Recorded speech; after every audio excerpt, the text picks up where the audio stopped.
Olá, investidores! Sejam bem-vindos a mais um programa Giro da Semana. No cenário doméstico, no âmbito político, por conta do feriado do Dia do Trabalho na última quarta-feira, a semana não apresentou grandes novidades no que se refere à tramitação da reforma da Previdência no Congresso. O mercado segue no aguardo da primeira reunião na comissão especial que deve acontecer no próximo dia 7 de maio. Com relação aos dados macroeconômicos divulgados, os resultados seguem apontando para um ambiente de menor crescimento do PIB em 2019. A produção industrial, por exemplo, de março, decepcionou novamente, com uma queda de 1,3% na variação mensal, queda superior ao que previam os analistas que esperavam um recuo de 0,6%. Na variação anual, a queda foi de 6,1%, também muito acima do que estimavam os analistas. Além disso, os dados do mercado de trabalho em março não foram animadores. De acordo com os números da PNAD contínua, a taxa de desemprego se encontra em 12,7%. Trata-se de uma taxa ainda elevada, reflexo de uma fraqueza na economia. Por fim, o relatório Focus corroborou a tese de menor ímpeto da atividade econômica no primeiro semestre, apresentando novamente uma revisão para baixo na projeção do PIB de 2019, a qual atualmente se encontra em 1,7%. Já no cenário internacional, nos Estados Unidos, os destaques da semana foram a decisão de política monetária e a divulgação do relatório de emprego, o payroll. Com relação à decisão de política monetária, como já era esperado, a taxa básica de juros, a Fed Fund Rate, ficou inalterada no intervalo de 2,25% a 2,5%.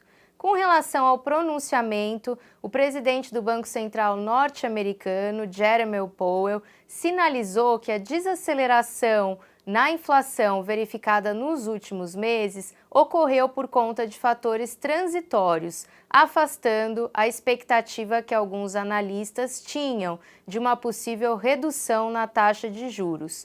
Ao que tudo indica, a taxa básica de juros deve se manter no patamar atual ao longo de 2019. Com relação aos dados macroeconômicos divulgados, o mercado de trabalho segue apresentando números sólidos. O relatório do payroll apontou para uma criação de 263 mil postos de trabalho no mês de abril, ficando bem acima da expectativa do mercado, que era de 190 mil. A taxa de desemprego, por sua vez, se reduziu para 3,6%, atingindo o menor patamar desde 1969. Com relação aos salários, apesar da aceleração na margem, passando de 0,1% em março para 0,2% em abril, o resultado ficou ligeiramente abaixo da expectativa do mercado, que esperava uma alta de 0,3%. Na variação anual, a média de ganhos por hora trabalhada avançou 3,2%. Já na zona do euro, apesar da surpresa favorável com o PIB do primeiro trimestre, uma alta de 1,2%, os dados de manufatura no início do segundo trimestre seguem desapontando. O dado de confiança que mede a atividade manufatureira na região, o PMI de manufatura, referente ao mês de abril, se manteve em 47,8 pontos, ficando ligeiramente abaixo da expectativa do mercado. Cabe salientar ainda que leituras acima de 50 pontos indicam expansão da atividade, enquanto leituras abaixo desse nível indicam retração. O mesmo movimento também foi verificado na China. Ainda que o PIB no primeiro trimestre tenha surpreendido os analistas de forma positiva, com um crescimento de 6,4% na variação anual, o PMI de manufatura, divulgado pelo Caixin, decepcionou o mercado no mês de abril, recuando de 50,8 para 50,2 pontos, ficando abaixo do consenso e sugerindo um começo de segundo trimestre morno para a atividade manufatureira na China. Dessa forma, todos esses dados aqui mencionados no programa apontam para velocidades distintas de crescimento econômico em 2019, com os Estados Unidos se sobressaindo frente aos demais países ao redor do mundo. Agora eu gostaria de comentar com vocês, investidores, sobre as notícias e os destaques de altas e baixas ao longo da semana. Então, como destaque de alta, nós tivemos em primeiro lugar a Via Varejo com uma alta de 11,9%. Essa alta pode ter ocorrido em função da recomendação feita pelo Conselho da companhia de retirada da cláusula de Poison Pill, e o mercado entendeu essa retirada dessa cláusula como um movimento que facilitaria o processo de desinvestimento do Pão de Açúcar na companhia Via Varejo. Além da Via Varejo, nós também tivemos a alta de Magazine Luiza, com um avanço de 10,5% na semana até o momento da gravação desse programa.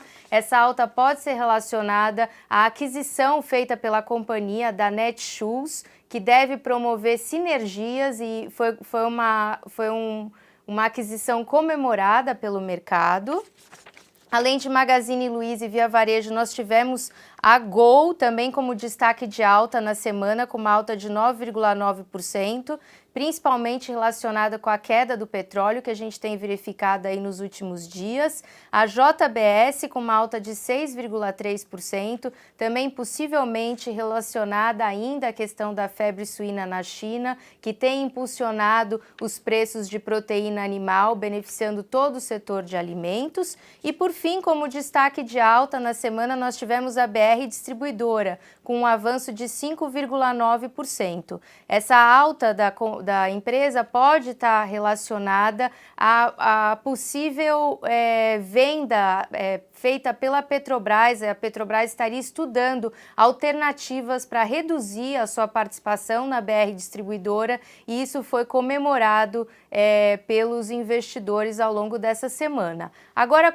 como destaque de baixa, nós tivemos em primeiro lugar a Cielo, com uma queda de 4%, a Cielo que vem enfrentando um ambiente de maior competição, e isso tem prejudicado os resultados dos últimos trimestres, e a gente acredita que deve continuar esse ambiente de maior competição deve continuar penalizando os resultados nos próximos trimestres. A Eco Rodovias com uma queda de 3,7%, a Croton também com uma queda de 3,7%, a Suzano com uma queda de 3,6%. Lembrando que a Suzano é um papel que a gente gosta pensando no médio e longo prazo, mas no curto prazo a empresa vem enfrentando um ambiente, um cenário mais desafiador no que se refere aos preços da celulose. E por fim, como destaque de baixa, que vale a pena ser comentado, a Fleury, as ações da Fleury com uma queda de 3,5%.